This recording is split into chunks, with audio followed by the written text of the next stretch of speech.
Hello, folks. Steve Lundgren here with Nate Streeter, Hello. StreetSmart Marketing. We're doing a book review today on a delightful little book called Raving Fans by Ken Blanchard and Sheldon Bouwles. Recommend reading the book. It's a quick read. It's written in sort of a, what do you call it, narrative sort of prose sort of style. How many pages do we have that copy? It's like 120, 130, looks like. Yeah, and it's big words on the page, so, I mean, you could even read it to your grandchild. I mean, Oh, yeah, you could read this book in like 2 hours. I mean, it's so easy and quick, and, you know, there really isn't that much complexity to it. yeah, it's a fun story, but it's loaded with all kinds of great business advice. And we've got 5 points that we want to go over here. Point number 1 is customer-focused product or service.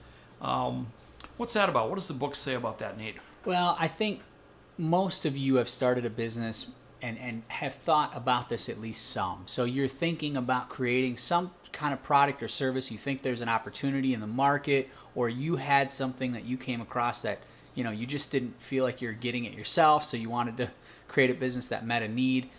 But I think the difference in the book is the focus needs to be really on what people need, you know, or want. It's a needs-based Right. product. Right. So you have to make sure that you're starting with that. Right.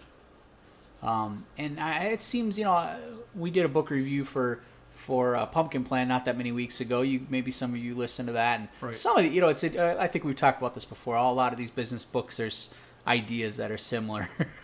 Yeah. But you know, the thing is that if you lose sight of what the need is, man, you're starting off on the wrong foot. Yeah, exactly. The tendency may be for us to start a business based around something that we like to do or the way we like to do it. Yep. And that's sort of what we're addressing here is don't get so hung up on the way you want to do something that you lose sight of what it is the customer really wants. Right. I agree. And that's when you hear people talk about like a pivot. You know, successful entrepreneurs often are making pivots where the business that they started off with is not the business that they end up with. You want to know why that happens? It's because of these first 4 points we're just about to make here. They have a very good way of making sure that they keep focused on where they need to go.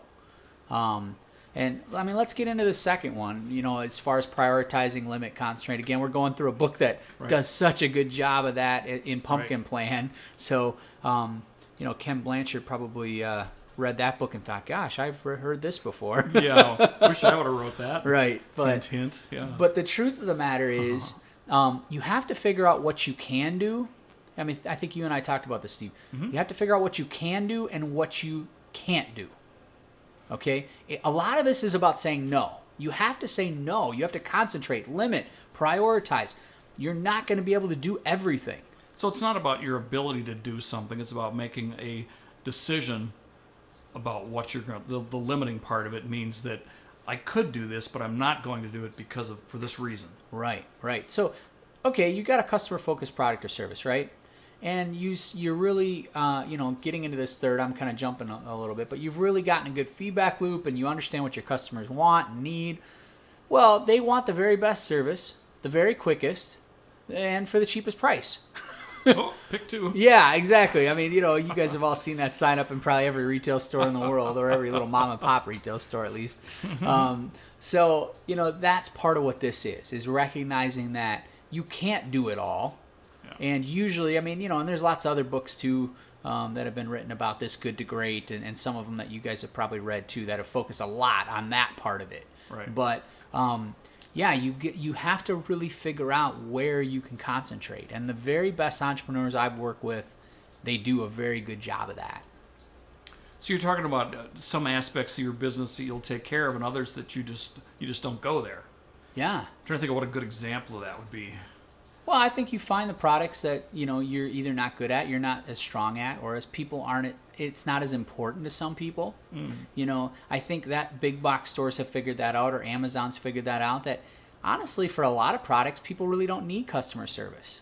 And as unfortunate as that is, price is 90% of the, you know, motivating factor of what they're going to buy.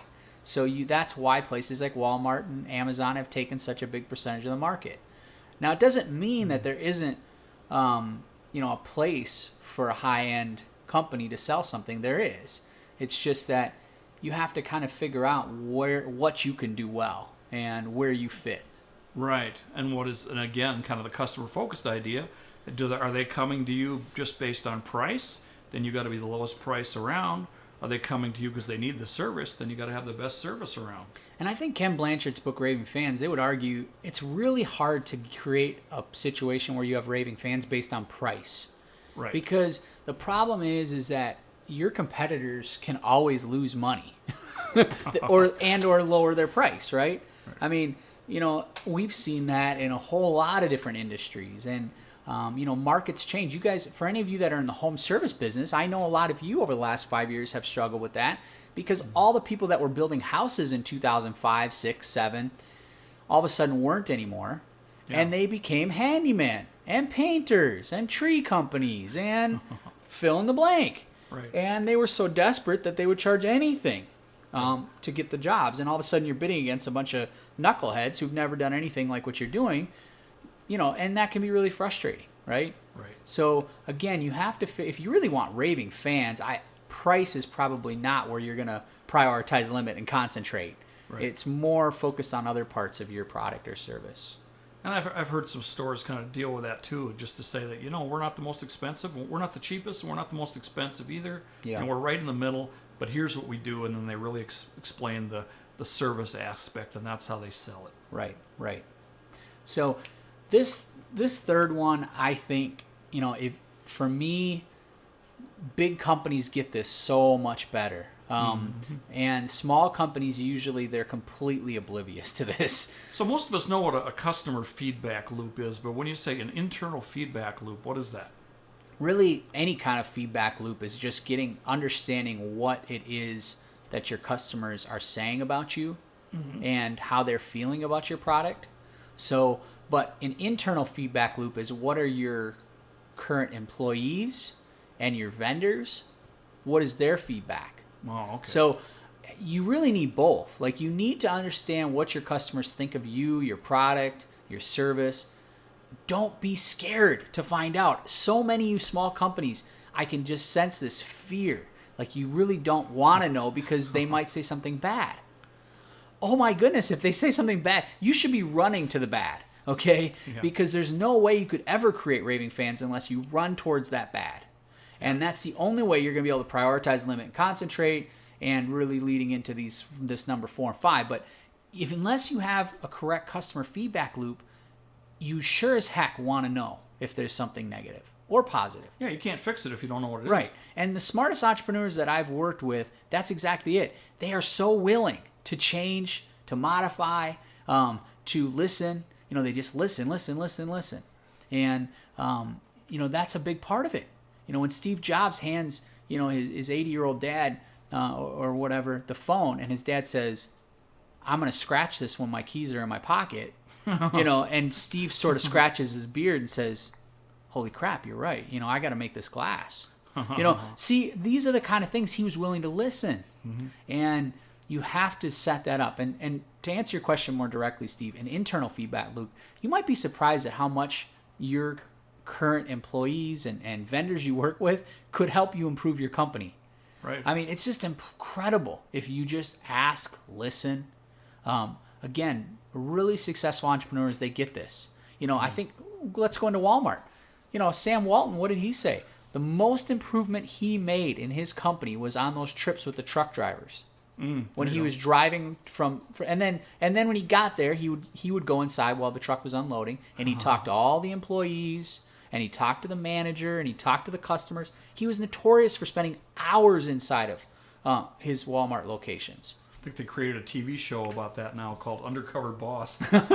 Well, and he wasn't being undercover. He would introduce himself. But yes, yeah, I mean, that's sort of an eye-opener for a lot of those bosses. Well, it just shows you how disconnected they are. They don't have good internal or customer feedback loops. Right. If you're surprised that's a good indication you don't have a good customer internal feedback loop. Yeah, and we should do a whole topic on this subject. We probably can't really get into this in depth in terms of the kind of how-tos and that sort of thing. But Well, I mean, and I think, it takes weeks and months for most companies to do this. Right. When I've worked with companies and helped them build internal and customer feedback loops, usually it takes several months to really get it working correctly. There's lots of different ways to do it, and then it's not only just setting it up, it's how do you analyze it every week? Right. Because that's a big part of it too. You just have something that you're, collecting data. Well, what do you do with the data? yeah, and when it comes to certain things, like for instance with your internal feedback loops, your employees aren't going to give you feedback unless they think that it's meaningful, like you're actually doing something with it. Yeah. So it's extremely important not to ask them unless you're going to really actually do something with it, because otherwise they won't give you anything. Right. And you guys, maybe some of you have already backed yourself into that corner where it's like, oh, my customers and my vendors won't tell me anything. Well, you probably already backed yourself into the corner by not really taking what they tell you and doing something with it. Yeah, they already told you something. They're not going to do that again. Yeah, exactly. So they don't want to waste their time or yours. So they just don't say anything then. Yeah. So these 3 points really lead nicely into point 4. It says continually modify your product or service. So let's talk about that. Well, and I told you when we were preparing for this that the pot tells the kettle that it's black, and I'm definitely all us entrepreneurs, we think we know a lot of stuff, and the problem is that we look at our ideas and our companies sort of like our child, right? And we're so unwilling to modify. But the best entrepreneurs I've worked with, they don't care. They have no pride in their, like if they, again, going back, they'll do a pivot if they need to, a completely different business if they think they have to. So don't get too tied to your own ideas, to your own, constantly listen to people and constantly modify. You want to create a culture within your company where people realize we're always making this better. Yeah. It might make the difference between what's a hobby and what's really a business. If you're only doing what you want to do, it becomes a hobby. If you're doing stuff really for your customers, then you got a business. Right. And so many of you, we're going to get into some of the results here on this next slide, but so many of you, this is what you do. You go to number 5 here, under promise and over deliver. You say, how do I do that? Yeah. And you don't really think through these first 4 strategically and really set up systems and everything to really make that happen. And then you bang your head against the wall on number 5 because you're really not able to do it. Because you don't have buy-in in your employees, you're really not listening to everybody, you haven't really prioritized limited, you don't really have a customer-focused product or service, and the reality is it's nearly impossible to underpromise and overdeliver. Yeah. If you're finding it's nearly impossible to underpromise and overdeliver, it's probably because you aren't doing these first 4 things. Yeah. So it might be obvious, but let's define underpromise and overdeliver. What does that really mean? It means that if you tell your customer that it's going to be ready at 5 o'clock, you call them at 4 o'clock and say it's ready. Whoa, wait a minute. It wasn't due till 5. Why are you calling me at 4? Right. Or Zappos. Here, let's switch over to that. You guys probably are familiar with the shoe company, Zappos. And, for them, you see here, they've got free shipping and returns. And for anybody who buys shoes from Zappos.com, they know that often they're overnighting your shoes to you. Yeah. And they don't promise that. I think they tell you 3 days, right? And then you get them the next day. Yeah, and that's part of over-promising and under-delivering. Yeah, or the other way around. Opposite of that. Yeah, don't. Vice versa. Yeah, don't over-promise. Don't take that advice. Yeah. But so many of you do over-promise, and part of what happens with over-promising that I've seen, businesses that I've coached, is that they're insecure. They don't think they're going to get the job. So for all of you home service businesses that bid jobs, you don't think you're going to get it. So then you over-promise. And then it just sets you up for failure. And so this is tricky too, because you have to give a reasonable time frame for something. Yep. That people will. I mean, you can't say, "Well, that'll be 2 weeks," and then deliver it. And they're like, 2 weeks? I don't want to wait 2 weeks. I mean, when you're going to be probably drop shipping it that night. Well, you have to have something reasonable to give there, but then you want them to be delighted when they get it. Right. And that's partly listening to them, because different people have different priorities. Yeah. And different products, different focuses are helpful. Part of that's saying no to some things. So maybe we don't put it in a fancy box, but we get it to you the next day because we've listened to our customers and they could care less about the box. They just throw the box away. They don't care about the box. So we're going to take the money we'd normally spend on a fancy box and we're going to put it into the shipping. So again, that's partly about getting a customer focused and with that feedback loop too. And then you set yourself up to be able to under-promise and over-deliver. I think that delight word that just came up here is probably key to Raving Fans. If you've got customers that are delighted in you, I mean, they're, that's where you want to be. Yeah, I agree. And I think on the next slide we'll see the reasoning for that. Yeah, I mean, a lot, again, same thing, and under promise, over deliver. So many of you guys that, you come, you're like, I need more customer retention. I got too higher attrition rates, or, I need more referrals, or I need to reduce my marketing spend. How am I going to do that? Yeah, you know how you can do that? Create Raving Fans. There you go. Don't focus on these three things. Focus on creating Raving Fans, and these things will happen. Yeah. Again, going back to, let's skip around a little bit here, but empowering your employees. I really, in a lot of companies that I've seen and work with, their employees aren't empowered. Well, you don't listen. You don't have any kind of internal feedback loop. Right. Well, again, and then you wonder why everybody in your organization's shutting down. They're not contributing. You've never empowered them. Create a situation to empower them, and all of a sudden it's amazing. It's obvious to your customers, too. The customer comes to them, and the employee can't do anything. They can't solve any problems. Yeah. They can't find stuff. They can't help. Well, it's obvious because they're not empowered, and then the customer's frustrated, and that hurts your business. Right. Same thing. I work with so many businesses. They've got such high attrition rates. I mean, some of you guys in some of your industries, it's just ridiculous how fast people are leaving. And then you have to spend so much money on marketing because you're losing so many people constantly. And what if you spent that money, took some of that marketing money and figured out how to do a better job, like you said, of delighting those customers. Right. So you're not losing somebody out the back door. Right. And then that can reduce your marketing spend. Yeah, increase the value of the service experience or your product using that money. Yeah, and let's go, my sizing's all wrong here. Hopefully, let me try to get this so you guys can see this. So, going into Five Guys, this is a company that maybe some of you are familiar with. In the Twin Cities here, they've moved in. They've got a lot of locations now, don't they, Steve? I think it's like 10 maybe. Yeah, it might be. But this is just about favorite burger chains. And for any of you that know about Five Guys, they spend literally $0 on marketing. Even for grand openings, they don't spend any money on marketing. Wow. So, but here's the customer satisfaction. You can see they're pretty, in and out. We don't have any of those in Minnesota, but they're pretty high too. And, you go down the list here, and you guys can't see it, but even way far down here is McDonald's and Burger King, past Sonic and Wendy's. So, they're able to retain customers much higher. Right. Well, this really fits into what we're talking about. If you want to reduce your marketing spend, again, create Raving Fans, and, they basically... not only do they spend more with you, they're coming back more often, but they're telling their friends and etc. So you're getting more referrals. And so, another thing I think you and I have talked about is if 15% of your advertising budget or of your budget is marketing, what would it look like if you took 5% of that and tried to really impress your customers? Improve your company and your product, yeah. Would you come out ahead or behind? Probably come out way ahead. Yeah, and now not every company's like that. I get it. Some of you really are in competitive markets where you really got to spend the money on marketing. Right. But often, I think a lot of you, if you really strategically thought through that and spent the money, you could reduce that marketing spend. And really long term, if you really think through that, what does it look like to have a legion of Raving Fans rather than just continuing to have to spend the marketing money to get new customers? Yeah, because you figure it out when the school bus pulls up in front and they all come piling out. Exactly.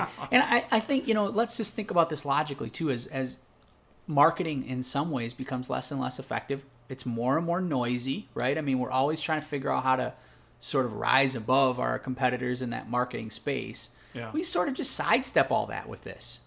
Yeah. You're creating Raving Fans. You don't need to yell louder. You have people who are whispering to each other in the back about how great you are. Right. It's like you don't have to work as hard trying to get new customers when you're working hard to keep them. Right. Exactly. So, yeah, I think this book is great. It can transform almost any business if you really take these principles, really work them. Don't skip ahead to the results to figure out how to underpromise and overdeliver. You got to put the work in.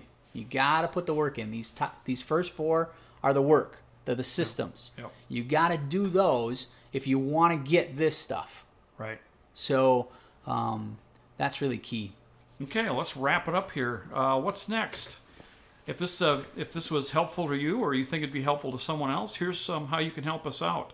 Leave a review, comment, or Twitter mention. Share this video with somebody that you know. Even suggest a video topic. Let us know the sort of things you'd like to hear us talk about. If you're ready to take action, here are some next steps. You can call us here at 763-280-3604. You can email Nate at streetsmartagency.com, or try Twitter at Nate Streeter. We'd love to hear from you. Nate, do you want to go over any of the packages that we have? Yeah, I mean, you know, if this is something that you need help with, you really want to create Raving Fans, and you need help kind of setting up some of these systems, we'd be happy to work with you. We have packages that start at $599 for 4 sessions, and you know, that's a great way to kind of dip your toes and figure out how you can really work through some of these. You know, a lot of these kinds of systems are not the kind of systems that you can just put together in 2 weeks. You know, it is something that tends to take a couple months, but you know, the payoff is incredible if you can really set it up. Yeah, very valuable. Great. Well, until next time, we'll see you. Take care.